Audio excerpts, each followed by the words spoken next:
ओम शांति।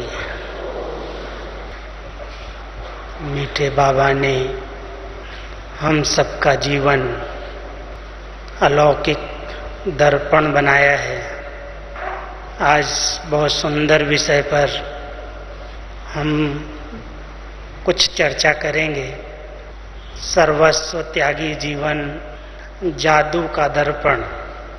बाबा हम सबसे यही चाहते हैं कि मेरे बच्चों के चेहरे रूपी दर्पण से बाबा दिखाई देने लगे। आत्मा अपने स्वरूप को भूलकर बाबा के स्वरूप का दर्शन कराए। हमारा ये जीवन चलना, उठना, बैठना दर्पण के समान दूसरों को अलौकिकता की अनुभूति करा दे। उसके लिए सर्वस्व त्यागी बाबा के बच्चे बने। सबसे पहला त्याग पहले लेसन से शुरू हुआ। बाबा ने हम सबको स्मृति दिलाई, आप एक आत्मा हो, देह नहीं हो। इसलिए देह का जो अभिमान है उसका त्याग कर दो। हम सभी जानते हैं दुनिया के अंदर जो भी पाप कर्म हो रहे हैं उन सभी पापों की मूल जड़ देह अभिमान है। और उस देह अभिमान की जड़ को बाबा ने परिवर्तन करने के लिए बहुत सुंदर लेसन दिया, आप एक आत्मा हो।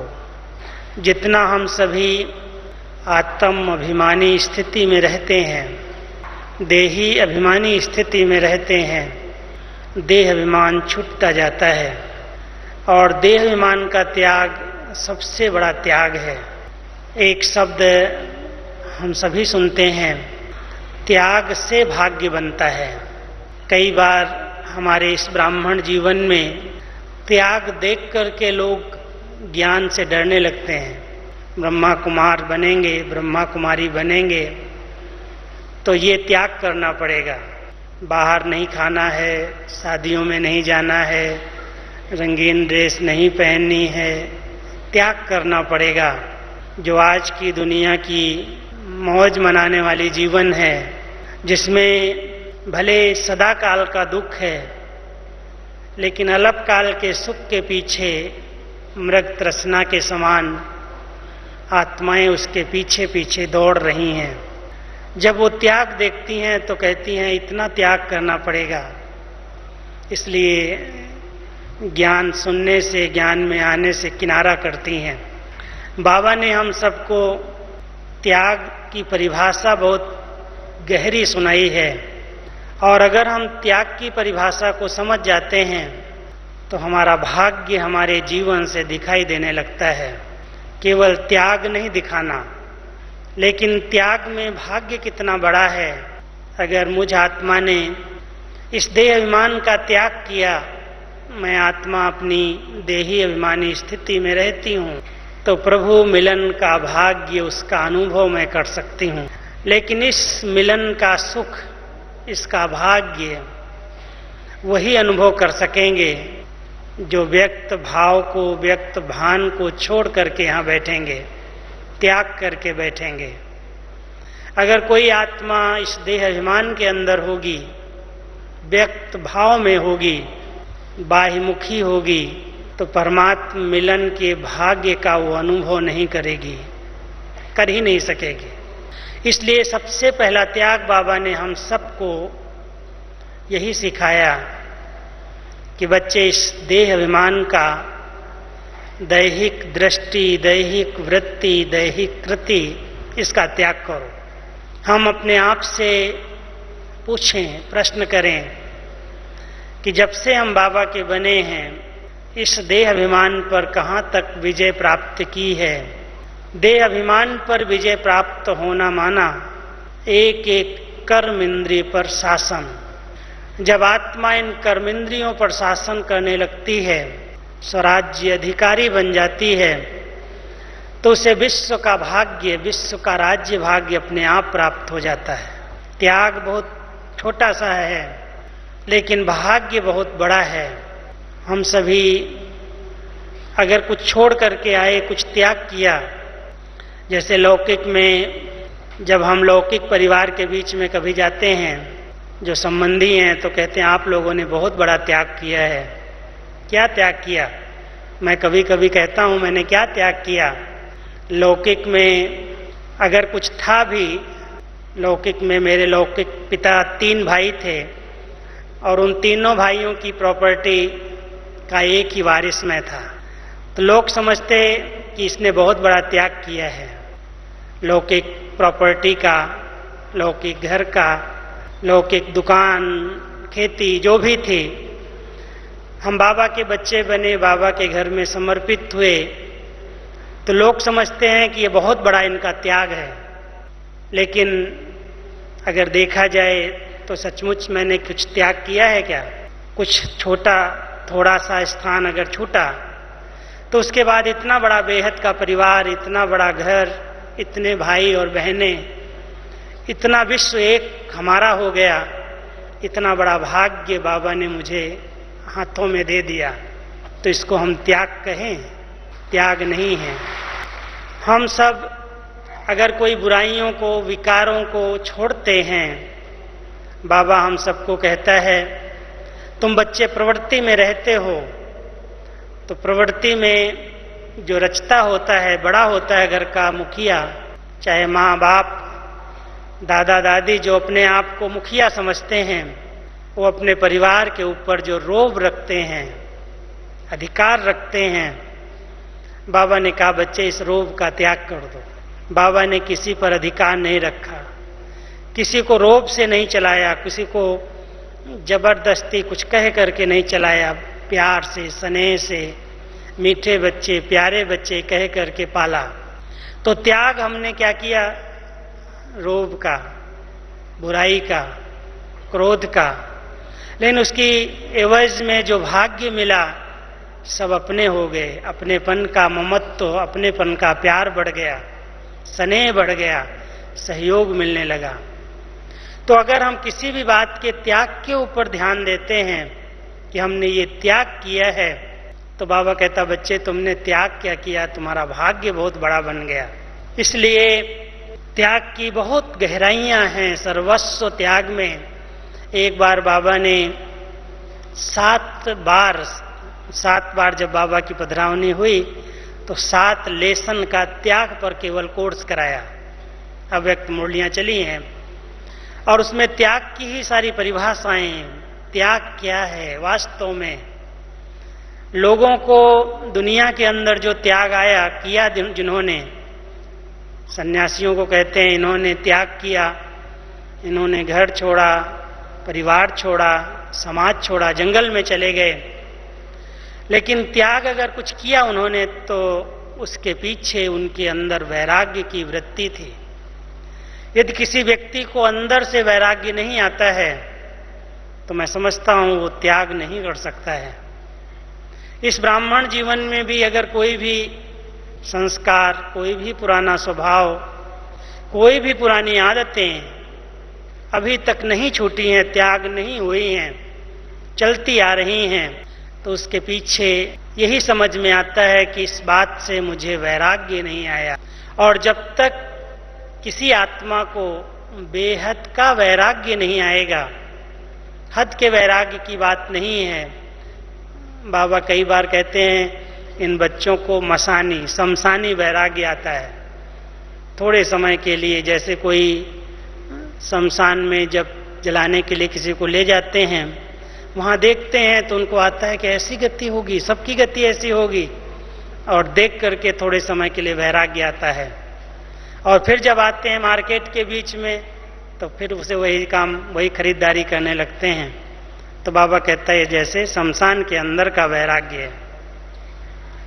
इसी प्रकार कई बार हम सबको थोड़ी सी कोई तकलीफ हुई, कोई दुख दर्द की बात हुई, कोई ऐसी सीन दिखाई दी तो वैराग्य आ जाता है कि दुनिया तो बेकार है, खत्म होने वाली है।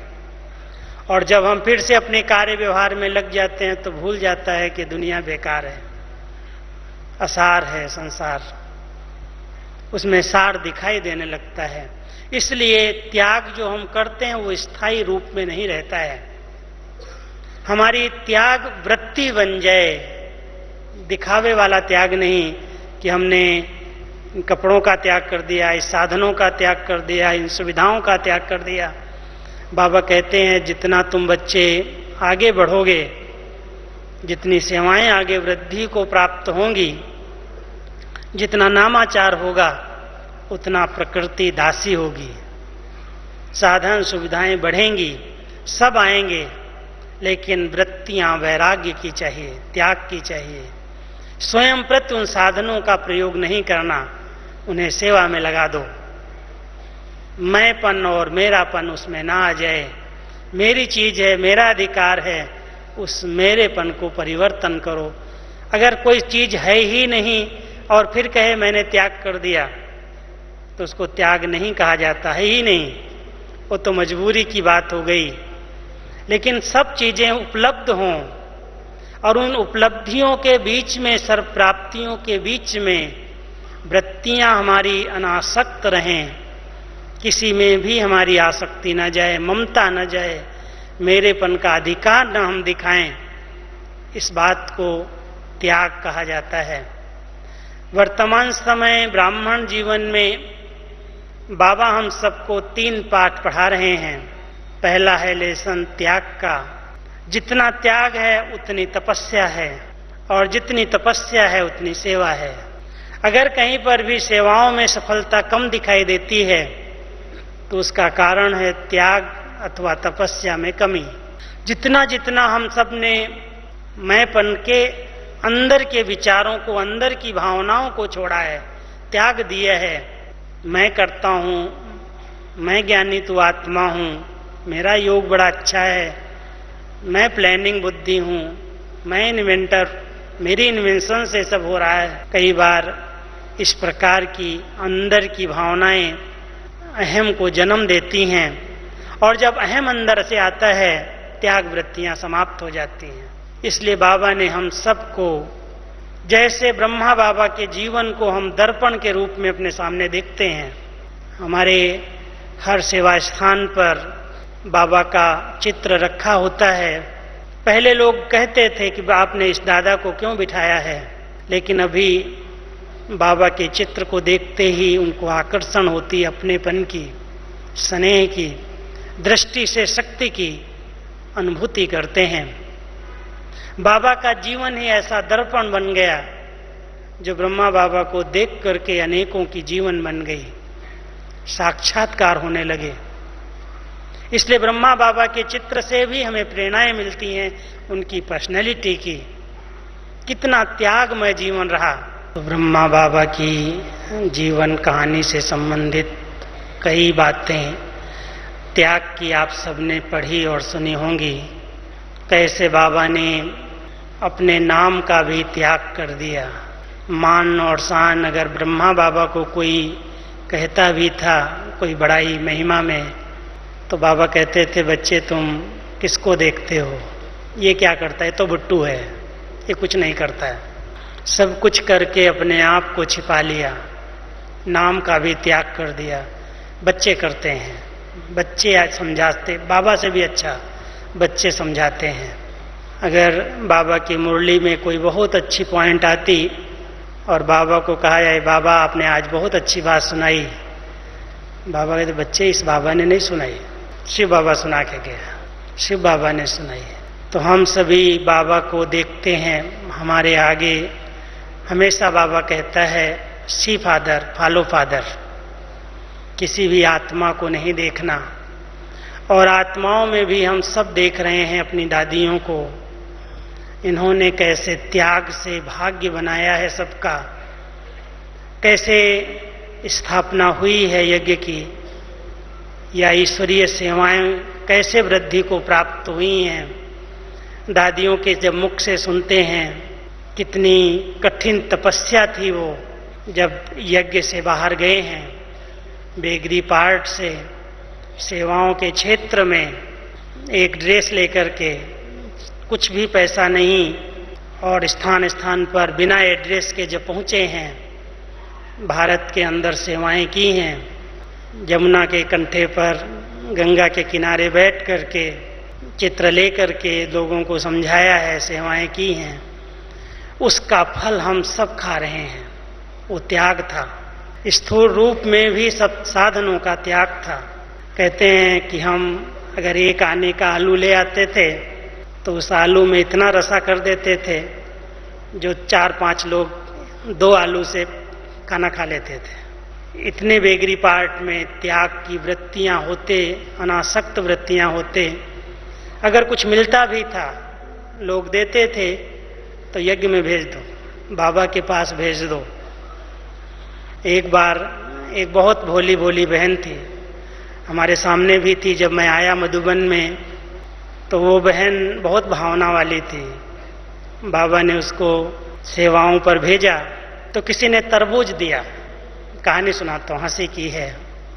तो उसने सोचा कि तरबूज इतना बड़ा है, मैं इसको कैसे खाऊंगी, ये बाबा के पास मधुबन में भेज दूं।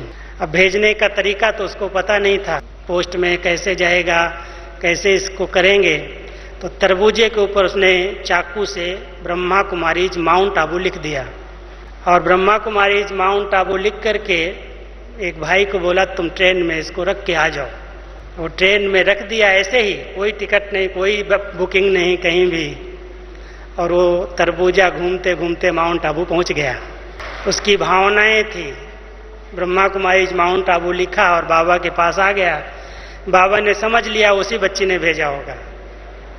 इतनी श्रद्धा से, इतनी भावना से वो पहुंच जाता है।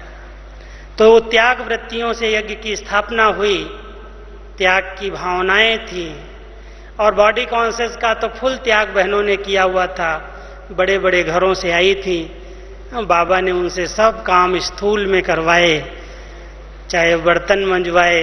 हमारी परदादी जो निर्मल शांता दादी हैं, कहती हैं इतना ठाट बाट से बाबा ने रखा, प्रिंसेस जैसा। और जब मैं आई तो मुझे बड़े बड़े डेगरे जो भोजन बनता था वो मांजने की सेवा मिली। मांजूं कैसे? तो कहती है मैं उसके बीच में उतर जाती थी डेगरे के, और उसमें डांस जैसा करती थी, घूमती थी तो साफ हो जाता था। छोटे छोटे बच्चे थे। तो बहुत वंडरफुल यज्ञ का इतिहास है। इन बहनों ने जो त्याग किया है, उस त्याग के परिणाम स्वरूप आज हम सभी भाग्य का अनुभव कर रहे हैं।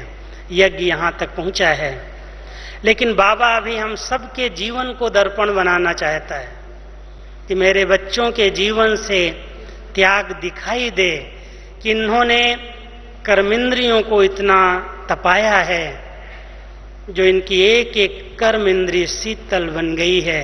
इन्होंने क्रोध का त्याग कर दिया है, इन्होंने काम विकार की दृष्टि का, वृत्तियों का त्याग कर दिया है, इन्होंने लोभ वृत्तियों का त्याग कर दिया है। ये अनासक्त रहते हैं सब कुछ साधन, छोड़ा कुछ नहीं है। घर है, परिवार है, साधन है, सब प्रकृति दासी है। लेकिन प्रकृति दासी होते हुए भी किसी में अटके हुए नहीं हैं, न्यारे हैं, निर्लिप्त हैं, प्यारे हैं। तो मैं आपको त्याग को कायम रखने के लिए 3 बातें सिर्फ बताता हूं। तपस्या को कायम रखने की भी 3 बातें सुनाऊंगा, और सेवा में सफलता पाने की भी 3 बातें हैं। अगर त्याग को कायम रखना, जो हमने त्याग किया है, चीजों का त्याग किया, या हम किसी भी बुराई का त्याग किया, विकारों का त्याग किया, सेवाओं में भी कुछ त्याग करना पड़ता है। सेवा के क्षेत्र में मान शान महिमा का, पोस्ट पद का, अगर कुछ छोड़ना भी पड़ता है तो उसमें क्या दिखाई देता है? ये आत्मा बड़ी नम्रचित्त है, निरहंकारी है, इसको अहंकार नहीं है। कितना भी बड़ी पोस्ट है। एक बार हमारे पास यहाँ पर एक बहुत बड़ी पोस्ट वाला भाई आया था, माना लौकिक दुनिया के हिसाब से बहुत बड़ी पोस्ट थी। हमारे सेवाधारी तो मधुबन में ऐसे हैं जो जानते नहीं थे किस पोस्ट पर है। तो वो जब आया तो उसको सेवा के लिए भेज दिया गया। तो जिसके अंडर में हजारों सैकड़ों लोग काम करते हों, और वो जब सेवाधारी बन करके मधुबन में आए और उसको कहा जाए कि तुम एक कांच साफ करो, तो वो था एसडीएम की पोस्ट पर, बड़ी पोस्ट थी। और जब आया तो उसको सेवा में ऐसे एक भाई के अंडर दे दिया। वो समझा वहाँ गाइड का काम है, गाइड करेगा जा करके। लेकिन जब वहां पहुंचा तो गाइड का काम मिलने के पहले उस भाई ने बोल दिया कि ये कपड़ा रखा है, ये सारे कांच साफ करो। तो बहुत निर्माण चित्त था बाबा का, वो बच्चा बहुत निर्माण चित्त था, तो वो कांच साफ कर रहा था। तो मैं अचानक उस तरफ से गुजरा, मुझे पता था ये कौन है, कहाँ से आया है। तुमने कहा ये क्या आप कर रहे हो, इधर आओ। तो बोलता नहीं, आप बोलना नहीं मैं कौन हूं, बताना नहीं किसी को। नहीं नहीं, ऐसी सेवा आपके लिए शोभा नहीं देती। बोला नहीं, बाबा के घर में झाड़ू लगाना भी बहुत बड़ी सेवा है, मैं तो इस सेवा के लिए आया हूं। तो उसने अपनी पोस्ट का त्याग किया हुआ था, अपनी पोस्ट का अभिमान नहीं था उसको, इसलिए वो निरहंकारी बन करके बाबा के घर में झाड़ू लगाने की, सफाई करने की सेवा कर रहा था। इतनी नम्रता आ गई थी। तो बाबा हम सबको ऐसा दर्पण बनाना चाहता है कि लौकिक दुनिया की कोई भी पोस्ट, पोजीशन, कोई भी प्रकार का अहम मैं हूं, इस मैंपन का त्याग आपके जीवन को दूसरों के लिए दर्पण बना देगा, जादू का दर्पण बन जाएंगे। लेकिन इतनी निरहंकारिता आ जाए, उसके लिए पहला शब्द है बाबा हमेशा प्रयोग करते हैं, बच्चे अपने आप को मैं निमित्त हूं। करावनहार बाबा है, मैं करनहार हूं। बाबा करा रहा है, मैं करता हूं, मैंने किया, मेरी ड्यूटी, मेरी सेवा। जहां मैं और मेरापन आ जाएगा वहां त्याग समाप्त हो जाएगा। इसलिए सर्वस्व त्यागी आत्माएं, बाबा उनसे कितनी भी कमाल के काम कराए, सब उसको नमस्कार करें, सब उसके आगे झुकें भी, तो भी इतनी नम्रचित्त रहती है क्योंकि वो अपने आप को निमित्त समझती है। मैं करता हूं नहीं, मेरे द्वारा बाबा करा रहा है, जो करा ले। बाबा का कार्य है, करावनहार बाबा है, मुझे आत्मा से अगर करा दे तो ये मेरा बड़ा भाग्य है, मैं भगवान के काम में आ गया। तो एक निमित्तपन का भाव, दूसरा अनासक्त भाव, आसक्तियां नहीं, उपराम बन जाएंगे उससे। जो भी चीजें हैं, जो भी साधन प्राप्त हैं, सब साधन का प्रयोग करते हुए भी भाव जो है बिल्कुल अनासक्त है, आसक्तियां नहीं हैं। संग्रह वृत्ति आसक्तियां कराती है। जहां आसक्तियां होती हैं वहां हर चीज संग्रह की जाती है, ये भी मिले, ये भी मिले, ये भी मिले। और जहां अनासक्त वृत्तियां होती हैं वहां संग्रह वृत्ति समाप्त हो जाती है। यूज किया, सेवा में लगाया और नारे हो गए, निर्लिप्त हो गए, लिप्त नहीं होते। और जो आत्माएं किसी भी साधन से लिप्त रहती हैं वो साधन उन्हें दुखी करते हैं। इसलिए साधना वाली आत्माओं को साधनों में लिप्त नहीं होना है, अनासक्त हो करके प्रयोग करना है। सब मिलेंगे साधन, अगर भगवान के बच्चों को नहीं मिलेंगे तो किसको मिलेंगे? दुनिया की जितनी चीजें हैं, जितने साधन हैं, वो सब बच्चों को प्राप्त होने हैं, लेकिन हमारी आसक्तियां उसके अंदर न हो। अनासक्त वृत्ति से, सेवा भाव से उनका हम प्रयोग करें और प्रयोग करके निर्लिप्त हो जाएं। आज हैं, कल खत्म हो जाने वाले हैं, इतने अंदर से बेहद के वैरागी हैं। और तीसरा एक भाव है, जो चीजें हैं किसकी हैं? बाबा की हैं। इतना बड़ा घर है, इतने सब साधन हैं, इतनी सब सुविधाएं हैं, कोई कहेगा कि ये मेरी है? ट्रस्टीपन का भाव है। अगर ट्रस्टीपन का भाव है, ट्रस्टी माना ही विश्वास पात्र, ईमानदार, जरा भी अमानत में ख्यानत नहीं कर सकता, उस पर अपनेपन का अधिकार नहीं रख सकता है। हम सब बाबा की चीजों का प्रयोग कर रहे हैं। अगर कोई ने कोई चीज समर्पित की, यज्ञ में दी है, मान लो हमारे पास फोटोकॉपी मशीनें आई हैं, हमारे पास सब साधन दिए हैं बाबा ने, तो हम ट्रस्टी हैं उसके, न कि वो मेरी हैं। अगर हम ट्रस्टीपन के भाव से रहते हैं तो हम अमानत समझ करके उसका प्रयोग करते हैं, उसको हम गलत उपयोग नहीं कर सकते। तो जितनी भी चीजें हैं, प्रवृत्ति में आप सभी रहते हैं, आपने बाबा को कहा है कि बाबा तन मन धन समय सब तेरा है, उसको हम गलत कार्य में प्रयोग नहीं कर सकते हैं। जो ईश्वरीय मर्यादाओं के विपरीत कर्म हैं, व्यर्थ के खर्चे हैं, फिजूल खर्च हम कहते हैं, हम व्यर्थ खर्च नहीं कर सकते हैं। क्यों? ये तन भी उसकी अमानत है, ये मन भी उसकी अमानत है, और अगर कुछ धन है भी तो किसका है? बाबा का है। इस बाबा के कार्य की सेवा के, विश्व परिवर्तन की सेवा के लिए है। इसलिए मैं इस धन को भी व्यर्थ कार्य में नहीं खर्च कर सकता। ऐसे नहीं शौक मौज में। फर्ज अदाई अलग चीज है, मौज अलग चीज है। शौक मौज, शोबाजी। आज अगर किसी को, किसी बच्ची की शादी करनी है, बाबा मना नहीं करता है, बीके हो, परिवार है आपका, बाबा के बच्चे हो, कर्तव्य है उसको निभाओ, लेकिन ज्यादा शो नहीं करना, इतना भपका नहीं करना जो कर्ज के नीचे दब जाओ। जितना है उतने में, कम से कम खर्चे में अपने कार्य निपटा लो।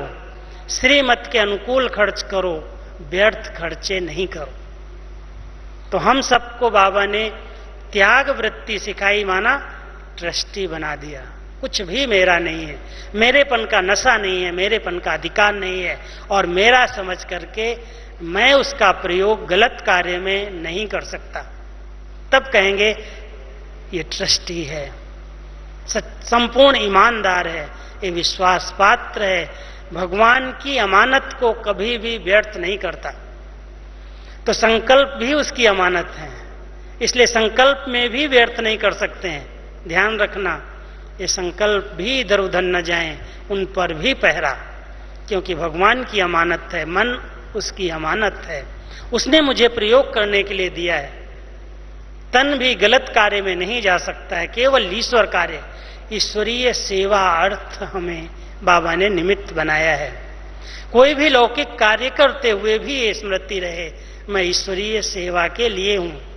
तब कहेंगे ये त्याग वृत्ति वाली आत्माएं निमित्त भाव से, अनासक्त भाव से और ट्रस्टी भाव से अपने आप को चला रही हैं। दूसरा, त्याग के बाद शुरू होती है तपस्या। जब आत्मा देह अभिमान से, देह के भान से ऊपर उठती है, अपने आत्म अभिमानी स्थिति में रहती है, तो निरंतर योगी बन जाती है, तपस्वी बन जाती है। और तपस्वी मूर्त आत्मा तीन बातों का ध्यान रखती है। एक पहली तपस्या है, एक बाबा दूसरा न कोई। हैं हम सबके बीच में, सब अपने हैं, लेकिन कोई में भी ममता नहीं। संसार ही मेरा बाबा है, एक बाबा, और उसके प्रति इतनी लगन बढ़ती जाए। तपस्या का आधार है लगन। लगन माना दिल का प्यार। अगर लगन लग गई तो तपस्या से कोई हटा नहीं सकता है। लगन अग्नि का काम करती है। तो तपस्वी आत्माएं एक बाबा के प्यार में, उसके लगन में मगन रहती हैं। इसलिए संसार की कोई भी हस्ती, कोई भी व्यक्ति उसके मार्ग में रुकावट, विघन नहीं डाल सकता। तपस्या के मार्ग में अगर कोई विघन है तो चेक करना लगन की कमी है, और लगन जिसकी तेज है उसके आगे विघन नहीं ठहर सकते हैं। तो लगन की अग्नि को प्रज्वलित करो तपस्वी बनने के लिए। और दूसरा, दृढ़ता ही तपस्या है। जहां संकल्पों में दृढ़ता आ गई, वहां सफलता अपने आप मिलती है और जीवन तपस्वी बन जाती है। इसलिए हर संकल्प जो किया जाए, कई बार हम किसी से मिलते हैं, नए नए होते हैं, सेवा के लिए, कोई कार्य के लिए, मधुबन के लिए उनको निमंत्रण देते हैं, क्लास के लिए कहते हैं, तो क्या कहते हैं? उनका एक कॉमन शब्द है आज की दुनिया में, कोशिश करेंगे। तो बाबा कभी कभी कहते हैं कोशिश करता है, माना उसको माया कशिश करती है। कोशिश शब्द हमारे मार्ग में नहीं है। कोशिश करेंगे माना करना नहीं चाहते हो। अगर करना चाहते हो तो संकल्प में दृढ़ता ले आओ, अपने आप हो जाएगा। करना ही है। तो बाबा ये हमें शब्द देते हैं कि कोई भी श्रेष्ठ कार्य में अगर ये संकल्प की दृढ़ता है तो वही तपस्या है, उसमें सफलता हुई पड़ी है। और तीसरी बात है, तपस्या के लिए कुछ पल हर एक आत्मा को अपने लिए एकांत के निकालने चाहिए। आपके पास सब प्रकार का समय है, बहुत सेवाएं हैं, बहुत विस्तार है। बाबा भी जानता है बच्चे बहुत बिजी रहते हैं, लेकिन अगर मैं तपस्वी हूं तो तपस्या के लिए मैं समय देता हूं। कुछ पल एकांत में बैठ करके अपने आप अंदर जाकर के देखो, मैं जो हूं, जैसा हूं, जिस स्वरूप में हूं, उसमें स्थित होकर के तपस्वी स्वरूप में रहूं। तो एकांतवासी बनने की जरूरत है। इसलिए तपस्वी मूर्त आत्माएं त्याग के बाद जब तपस्या शुरू होती है तो उसमें ये तीनों चीजें, लगन की अग्नि, संकल्पों की दृढ़ता, और हम सभी जिस दृढ़ता के आधार से चलते हैं उस दृढ़ता के लिए कुछ समय एकांतवास, एकांत में अपने आप से बातें करो, जीवन तपस्वी बन जाएगी। और जब त्याग तपस्या हमारे जीवन में आ जाएगी तो सेवाएं तो होनी ही हैं। चलन से सेवा होगी, बोल से सेवा होगी, व्यवहार से सेवा होगी। आजकल बाबा हम सब का ध्यान खिंचवाते हैं, बच्चे अभी ज्ञान सुनाने का समय नहीं रहा है, अब वाणी से परे जाने का समय आ गया है और बाबा को प्रत्यक्ष करने का साधन आपकी जीवन है, चलन और चेहरा। जीवन माना चलन और चेहरा। आपके चलन और चेहरे से दिखाई दे इनको कौन पढ़ाता है, इनको कौन मिला है, इनका साथी कौन है, किसके साथ रहते हैं। तो सेवा के लिए हमारी जीवन ऐसी बन जाए, सुख देने वाले हम सुख देव बन जाएं। सेवा में तकरार न हो जाए, टकराव न हो जाए, मेरी तेरी सेवा के हदों में न बंध जाएं, ये ध्यान रखना। सेवाएं हदों में न बांध दें, नहीं तो डिससर्विस, सर्विस के बजाय कहीं न कहीं बाबा की डिससर्विस हो जाएगी। ये मेरी एरिया है, तेरी हदों में अगर हम फंस गए, सुख देव बनने के लिए हम सेवाएं कर रहे हैं, सर्वर कहते हैं, सर्वेंट हैं, सेवाधारी हैं, और वो सर्वेंट अगर अहंकार में आकर टकराव करने लगेंगे तो सेवा क्या करेंगे। इसलिए सेवा के अंदर बहुत नम्रता का गुण चाहिए, झुकना है, सुख देना है और बेहद में रहना है। तो जितना हम रहम दिल की भावना में रहते हैं, बहुत बाबा कहता बच्चे दुखियों की आवाज सुनो, सुनाई देनी चाहिए, कितने दुख दर्द बढ़ रहे हैं। इस बार बाबा ने कहा बच्चे सुनाई नहीं देता है। बाबा को लगता है बाबा बहुत सुनता है दुखियों की आवाज, बच्चे अभी तक सुनते नहीं है, सुनाई नहीं देता, पता नहीं कहां बिजी रहते हैं। इतने दुख दर्द बढ़ रहे हैं, इनकी पुकार सुनो, दुखियों के दर्द देखो, सुनो और उन पर रहम करो। क्या रहम करो? उनको सकाश दो, उनको शक्ति दो, उनको वाइब्रेशन दो, उनको मदद करो, उनके सहारे दाता बनो। ये अभी वर्तमान समय की सेवा है, क्योंकि कलह युग में, कलयुग के अंदर अति दुख में जाएगा, दुख की अति होगी और अति के बाद अंत होगी, अति के बाद अंत होगी, पहले नहीं होगी। इसलिए अति हो रही है और होगी हर क्षेत्र में। इसलिए बाबा अपने बच्चों को कहते हैं बच्चे तुम इस अति के दुख के वातावरण के बीच में अति न्यारे बन करके बहुत रहम दिल भाव से इन आत्माओं को शक्ति और सकाश दो। जो तुम्हें मिला है उसको दान करो, मास्टर दाता बन जाओ, महादानी बन जाओ। जो त्यागी बनते हैं वो महादानी बन सकते हैं।